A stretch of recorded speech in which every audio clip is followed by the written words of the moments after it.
Hello guys, Dhruvil Shah this side. और आज मैं लेके आया हूँ आपके लिए बहुत ही स्पेशल इलेक्शन सीरीज पे वीडियो।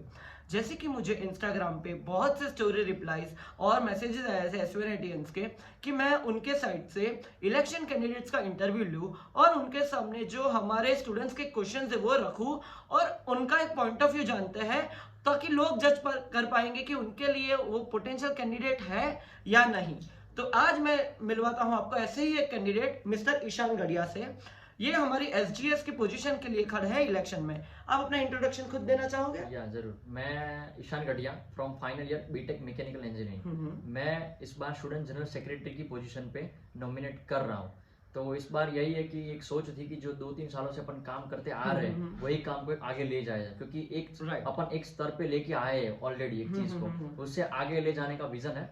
और जो भी स्टूडेंट की डिमांड्स है वो फुलफिल हो पाए, और जो भी अभी स्टूडेंट यूनियन वीक पढ़ रहा है तो वो उनका वहाँ पे एक स्ट्रॉन्ग स्टैंड हो एडमिन के सामने। तो वही चीज मेन रिप्रेजेंट करने के लिए अपन इस बार स्टूडेंट जनरल सेक्रेटरी की पोजीशन पे जा रहे हैं और पूरी पैनल के साथ जा रहे हैं। राइट, तो चलो चालू करते हैं क्वेश्चन राउंड। तो देखिए, मैं आपके लिए कुछ सवाल लिख के लाया हूँ जो मुझे इलेक्शन और इंस्टाग्राम पे बहुत सारे लोग जूनियर्स का जानना था। ये पहले थी कि वाई यू, मतलब आपको ही क्यों सिलेक्ट करा, आपको क्यों लगता है कि आप जीएस के लिए खड़े हो सकते हो? ठीक है, तो मेरा मानना ऐसा है कि मान ले कोई कैंडिडेट जा रहा है स्टूडेंट काउंसिल के इलेक्शन के लिए, तो उसके पास बेसिक पहले तो एक्सपीरियंस जरूरी है हर चीज में। डेफिनेटली तुम वहां पे कहीं जा रहे हो, तुम्हें 1 साल मिल रहा है, 1 साल में तुम्हें वो काम कर देने हैं जो तुमने 3 साल से सोच के रखे तुम्हारे दिमाग में जो होते हैं। तो मेन ये चीज है। तो मेरा फोकस जो है वो क्रेडेंशियल बेस है। मैंने 3 साल बहुत कुछ काम किए है। जैसे मैं बताऊं, सेकंड ईयर हमारा फर्स्ट ईयर तो ऑनलाइन था। ऑनलाइन में भी बहुत सारी लोगों की हेल्प की है, जैसे फी पेमेंट का रिलेटेड प्रॉब्लम हो गया, फी रिमिशन रिलेटेड प्रॉब्लम्स हो गए।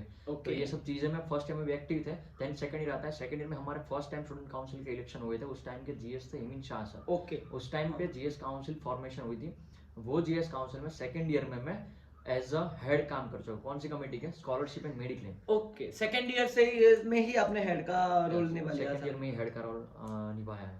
ओके, देन आगे बताओ। तो आगे है, पहले तो वो जीएस काउंसिल सेकंड ईयर की। देन आगे रामनवमी। रामनवमी एक ऐसी इवेंट थी जो हमारे कैंपस आने के बाद पहली कल्चरल इवेंट थी। इसमें हमने बहुत अच्छी तरह से पूरी टीम के साथ, आप वीडियोस वगैरह फोटोज वगैरह मैं शेयर कर दूंगा आपके साथ, आप उनके साथ भी शेयर करिएगा। श्योर। तो मैं रामनवमी में बहुत अच्छे से काम किया। आप उनका लेवल देखिए कि क्या लेवल है, कौन सी लेवल की प्लानिंग है अपने टीम की। एक वो चीज हो गई। फिर नेक्स्ट आगे थर्ड ईयर की बात करें तो माइंड बैंड तो सुना होगा आप सबने। तो माइंड बैंड में as a joint CCA, joint co-curricular affair secretary के तौर पे मैं वहां पे रहा था। और पूरे वहां पे साल पूरे माइंड बैंड में जितना भी मेजोरिटी देखा है वो मैं, हर्षराज, सौरव, ये सब वहीं पे थे। तो माइंड बैंड में भी बहुत काम किया है। माइंड बैंड भी एक बार आप इंस्टाग्राम पेज विजिट करिएगा, mindband_NIT सूरत। तो वो भी आपको आइडिया लग जाएगी क्या कौन से लेवल पे अपन ने काम किया है। वो आप एक बार कंपैरिजन करिए कि 2022 में कैसा माइंडमेंट था, 2023 में कैसा माइंडमेंट था। देन नेक्स्ट बात करूँ तो last time GS council Raghav sir ने फॉर्मेशन की थी, उसमें मैं एडमिनिस्ट्रेटर के रोल पे था। तो एडमिनिस्ट्रेटर का मतलब एक आप समझ सकते हैं कि जॉइंट जीएस, जैसे जॉइंट सीसीएस होता है वैसे जॉइंट जीएस होता है। तो जॉइंट एज अ एडमिनिस्ट्रेटर अपन ने क्या क्या किया। तो जो राघव सर को असिस्टेंट की जरूरत थी, जहाँ टेंडर का काम हो गया, जनरल स्टोर का, ये फी पेमेंट, फी रिमिशन के इश्यूज हो गए, वो भी मैंने देखा था। फिर अपन मानते हैं डिजिटलाइजेशन में, जैसे मोदी जी ने कैंपेन लॉन्च किया था डिजिटल इंडिया।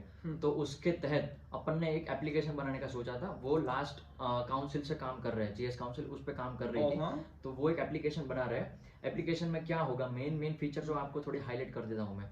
एक फीचर होगा कि वहाँ पे काफी क्या होता है कि एमटेक पीएचडी स्टूडेंट हो गए, काफी कुछ स्टूडेंट हो गए, वो व्हाट्सएप ग्रुप में नहीं होते। राइट। तो उनको नोटिफिकेशन नहीं जा पाता है कि कौन सी इवेंट चल रही है यहाँ पे अभी। तो उसके लिए एक मेन जो चीज है, वहाँ पे नोटिफिकेशन फ्लैश हो जाएगा। एक वो चीज हो गई। सेकंड थिंग क्या आती है, जब भी हम एसवीएनआईटी में आते हैं तो मेन अपना फोकस होता है पढ़ाई में। तो पढ़ाई के रिलेटेड कहीं पे भी हम जब आए थे उस वक्त क्या क्या मटेरियल रिक्वायरमेंट थी वो हमें एक तो पता नहीं थी, और दूसरी पता थी तो वो एक्सेसिबल नहीं था। उसके लिए अपने पास डेटाबेस है पूरा। First year, second year, third year, MTech सबका, एमएससी सबका है डेटाबेस। डेटाबेस रेडी हो चुका है, एप्लीकेशन ऑलमोस्ट रेडी है, शेयर भी कर देंगे आप देखना चाहोगे तो।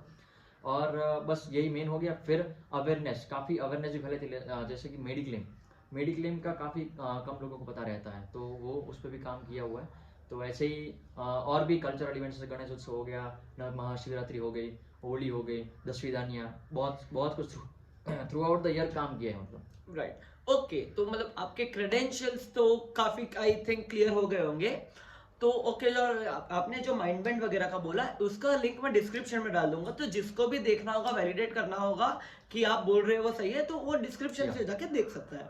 अभी ओके, आपका क्रेडेंशियल्स, आपका इंट्रो हमें समझ आ गया जनता को, पर जनता को एक चीज जाननी थी कि आप अगर आ गए, आप क्यों आने चाहिए वो आपने बताया कि आप आपका आप में क्या क्यों पोटेंशियल है।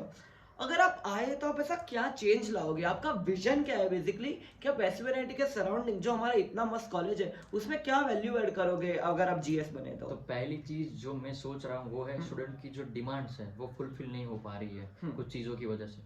तो उसमें पहले तो अपना यही बेसिक जो है मैं करना चाह रहा हूँ वो ये है कि मैं हर स्टूडेंट की डिमांड को पहचान के वो डिमांड, जनरल स्टूडेंट डिमांड जो है वो फुलफिल करे।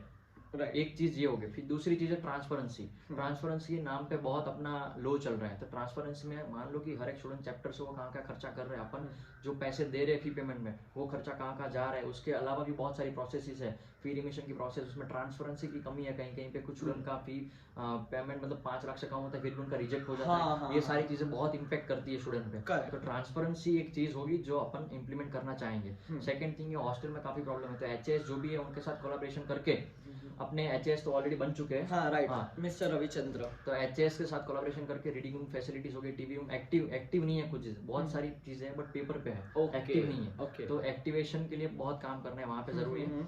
फिर नेक्स्ट थिंग वही जेंडर इक्वालिटी, ये चीज है बट इसके ऊपर कोई ज्यादा फोकस नहीं करता है, बोलता भी नहीं है। तो लास्ट 2-3 सालों से जो गर्ल्स जो प्रॉब्लम फेसिस कर रही है, जैसे मेन इश्यू उनका आ रहा है इन टाइम का, बहुत स्ट्रिक्ट इन टाइम एमटीबी का, तो वो इन टाइम के रिलेटेड भी जरूर से जरूर हम चर्चा रखेंगे, एक विषय रहेगा। और हाँ, एक चीज जो इम्पोर्टेंट चीज है, मैं एज अकेला नहीं जा रहा हूँ, मैं पूरी पेरेंट के साथ जा रहा हूँ। तो अपनी पेरेंट में 8 लोग हैं, तो 8 लोग हो गए, तो वहाँ पे एक स्ट्रॉन्ग इम्पैक्ट डालने के लिए 8 आने जरूरी है।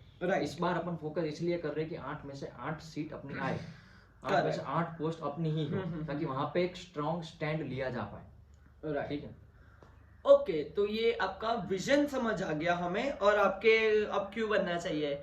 अभी एक दो कुछ क्वेश्चंस थे जो कि उठाए जा रहे थे जनरल में। ये आपने जो एडमिनिस्ट्रेटर वाला बोला, तो उसमें कुछ ब्रांच काउंसिलर एडमिनिस्ट्रेटर वाला कुछ टेम्पररी था, ऐसा कुछ था, उस पे कुछ आप लाइट डालना चाहोगे। एडमिनिस्ट्रेटर जीएस काउंसिल में लास्ट टाइम फॉर्मेशन भी किया था, स्टूडेंट काउंसिल पे पोस्ट भी आई होगी, तो वो ऑफिशियली था। ब्रांच काउंसिलर था जिसकी इलेक्शन लास्ट टाइम हुई नहीं था ऑफिशियली। तो उस टाइम मैकेनिकल में एट पास, मतलब उस टाइम मैकेनिकल में उसके मेरे पहले ब्रांच काउंसिलर थे श्रीजी भाई। तो श्रीजी भाई ने वो पॉइंट ऑलरेडी क्लियर कर दिया है लोगों को। तो मैं उसका स्क्रीनशॉट भेज दूंगा, तुम वो प्रूफ के तहत दिखा सकते हो। श्योर, हाँ, क्योंकि काफी लोगों को मिसअंडरस्टैंडिंग रहती है, और अभी कॉलेज के टाइम पे अपना इतना वो एक मतलब लोग रूमर्स फैलाने की भी ट्राई करते हैं, तो इसीलिए क्लियरेंस रहे तो अच्छा है। और भी एक चीज, मतलब आप किसी भी मैकेनिकल के स्टूडेंट को पूछ सकते हो, वो जानते हैं अपन ने काम किया है। राइट, मतलब मैकेनिकल ब्रांच पे भी आप काफी काम कर चुके हैं, और बाकी इवेंट्स पे भी ओवरऑल भी आपने एक बेस बनाया है काम कर करके।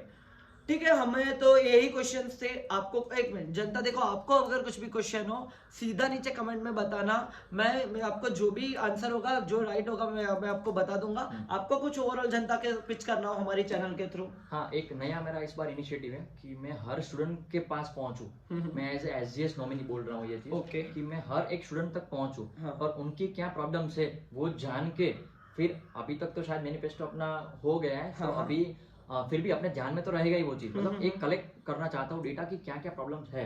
अपने पास प्रॉब्लम्स हो गए, मेरे ध्यान में तो है काफी प्रॉब्लम, बट कुछ चीजें ऐसी होती है जो अपने को आइडिया नहीं रहता है। पब्लिक से फीडबैक समझ सकते हैं। तो जो पब्लिक चीजें फेस कर रही है उसके ऊपर मैं काम करना चाहता हूँ। मतलब ऐसे नहीं कि बड़े बड़े वादे कर दिए, ये सब चीजों पे अपन नहीं मानते, सिर्फ भाषणबाजी नहीं, काम दिखाना है। ठीक है, ये चीज है।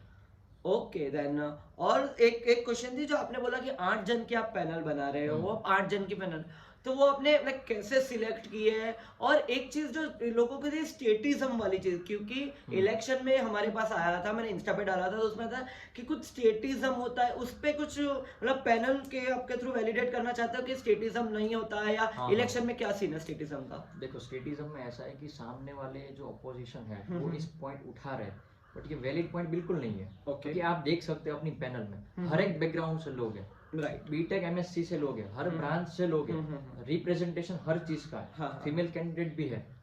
तो स्टेटिज्म वाली चीज मैं नहीं मानता कि ये राइट पॉइंट है ओपोजिशन के लिए, तो बस यही है। ओके ओके, हमारी तरफ से इतना ही इंटरव्यू था। तो आपको कुछ अभी भी ओवरऑल कुछ कहना हो तो कह दीजिए, वरना अपन एंड करते हैं। कहना बस यही चाहता हूँ कि देखिए अभी माहौल है, इलेक्शन के टाइम पे बहुत लोग दिखते हैं, बट कौन थ्रू आउट द इयर्स काम कर चुका है, किसको एक्सपीरियंस है वो फील्ड का, क्रेडेंशियल देखिए, मैनिफेस्टो देखिए और उसके बेसिस पे ही वोट करिए, ना कि स्टेटिज्म वगैरह चीज पे आप भरोसा करिए। स्टेटिज्म नहीं होना चाहिए, ये चीज होनी नहीं चाहिए, हम मानते भी नहीं है चीज में। ओके ओके, और सिर्फ एक कलेक्टिवली लास्ट कंक्लूडिंग पॉइंट कि देखिए अभी इलेक्शन से काफी रूमर्स फैलते हैं, काफी लोग हेट्रेड फैलाने की भी ट्राई करते हैं। तो देखिए सब रिस्पेक्टेबल है, हमारा ये लोग जनता की तरफ से आपको ये कहना था। और आप नहीं कि किसी को भी कभी भी डिफेम मत करना या किसी को भी हेट नहीं, ये दोनों साइड से अगर आप देख रहे हो, आप किसी और को सपोर्ट करते हो किसी भी, तो आप किसी को हेट मत फैलाओ, डिफेम करो, क्रेडेंशियल्स देखो, अपना उनका काम देखो, प्रूफ देखो और अपना राइट कैंडिडेट चूज करो। किसी को भी हेट करने से एसपी का भला नहीं होगा, बराबर है? Okay, thank you so much mister Ishan Gadhiya for your time. मिलते हैं हम इलेक्शन के रिजल्ट के बाद।